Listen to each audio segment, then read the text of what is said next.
few days ago, Battlefield 2042 got a new Battle Pass, so I asked everybody, hey everyone, people that are playing Battlefield 2042 to get the Battlefield 6 rewards, how you guys hanging in there?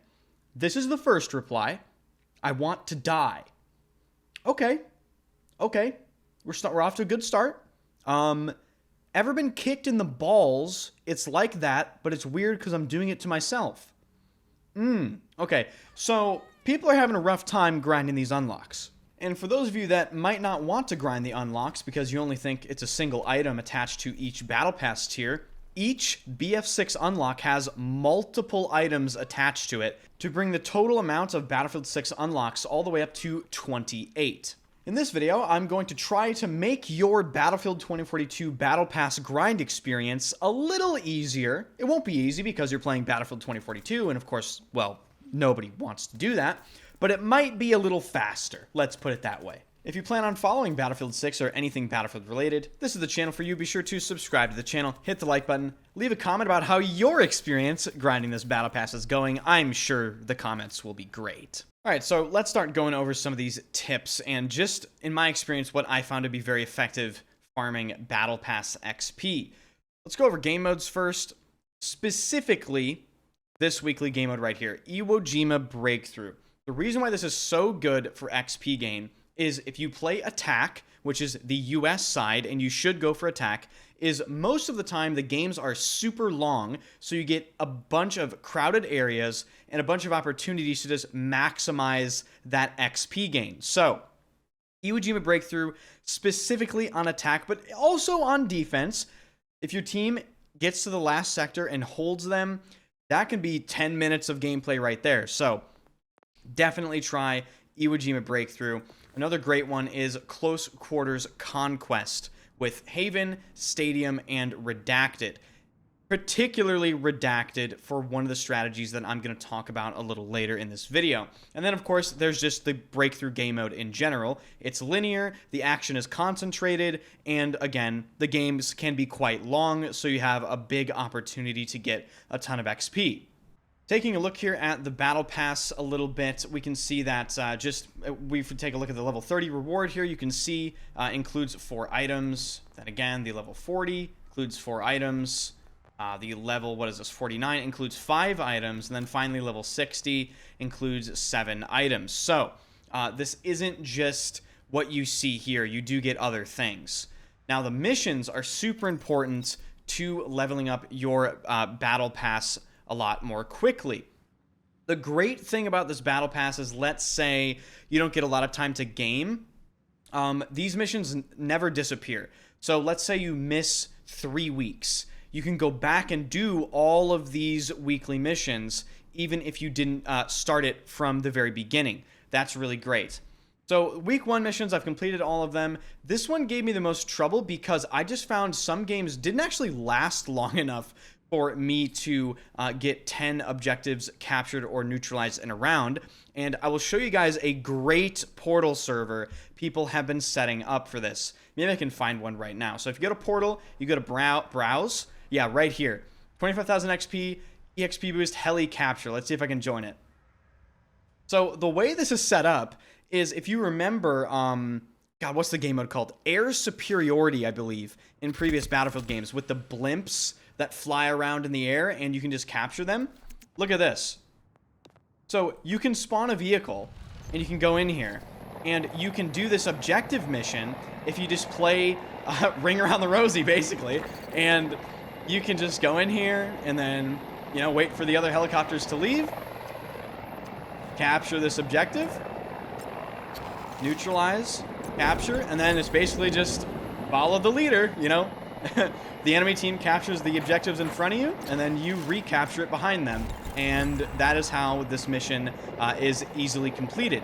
Now, in general, I would say this portal server is actually quite good for consistent XP farm because it's consistent, right? You can get in a rhythm, you can get in a flow. Obviously, you know, I need to like fly in front of these helis to get within the flow, but you understand the point. You can get quite a lot of XP here just from doing this. All right, now on to some more specific play styles that will help you farm as much XP as possible during gameplay. The first thing I'm going to say is, regardless of whatever play style you choose, killing a ton of people helps a lot. So definitely focus on that part of your game, being top of the scoreboard, on top of healing, reviving, resupplying, capturing flags. In terms of kills, it really does help. So try to frag out, try to kill as many players as possible, because players count as XP too. Just like look at enemies as little walking XP you can redeem. You know, that really helps. Now, Blasco. I mentioned Redacted earlier, and I'll put gameplay of this in the background. Blasco on Redacted is diabolical for farming XP. It is so consistent, it is so low effort, and it works wonders on any crowded area because, if you take a look here, Blasco's X6 infiltration device jams targeting and spotting tech while highlighting enemy devices through walls. So you can put her Blasco jammer well away from people, maybe near a choke point, and it will constantly jam their radar. And you can set a Tugs beacon next to it, and you're jamming and spotting them at the same time constantly. Again, this works great at any heavily choke-pointed area, whether it be Iwo Jima Breakthrough Last Sector, or Redacted, or maybe a building in Haven, whatever it may be. If you can get on that bleeding edge of the fight and place your jammer and your tugs there, you will just see the XP roll in. This is the most low effort shit you can possibly do, and it is very, very effective.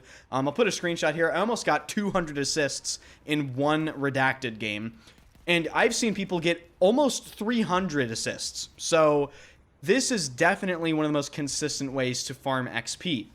The second playstyle you really should be honing in on is very obviously Falck. This is the classic support player playstyle. Should still be killing people, but this is still very, very effective if you only just want to resupply, revive, and heal people. Some basic tips are, if your team is fighting in a choke point and you're on defense and your teammates keep crossing certain areas to go get health, just shoot the Surrettes in the ground and they will walk over them and automatically heal themselves. So you don't really have to pay attention to them. You can just focus on resupplying yourself and reviving people and healing other people. While you're utilizing this playstyle, you should definitely be using smoke grenades because you do get an XP bonus for smoking the revive. And that's important to point out because one of the weekly missions is actually getting revives within smoke. And this Falck playstyle basically accidentally completes a lot of weekly missions just by default, because a lot of the weekly missions do revolve around in-game actions such as reviving, healing, resupplying, and reviving in smoke.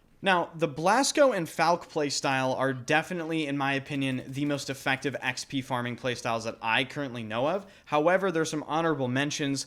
Pike, I found, gets a ton of spot assists, so Pike can also be extremely viable, and if you combine that with the fact that you can just throw a smoke grenade down and then wall hack through the smoke to kill people, I think in certain choke point areas and breakthrough, more than viable. It probably just feels like dying to a cheater.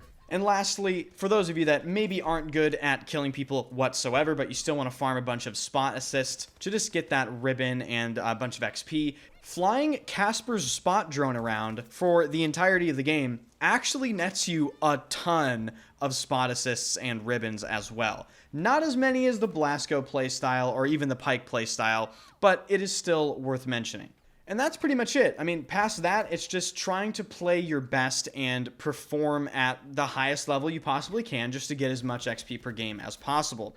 I hope this video helps some of you guys out. I've seen a lot of frustration in the community expressed around basically having to play 2042 to get Battlefield 6 unlocks. People don't seem to want to play Battlefield 2042 for any reason, which is completely understandable. So hopefully this video keeps your Battlefield 2042 playtime to an absolute minimum. If it did, subscribe to the channel, hit the like button, and of course, thank you guys so much for watching the video, and I will see you guys in the next one.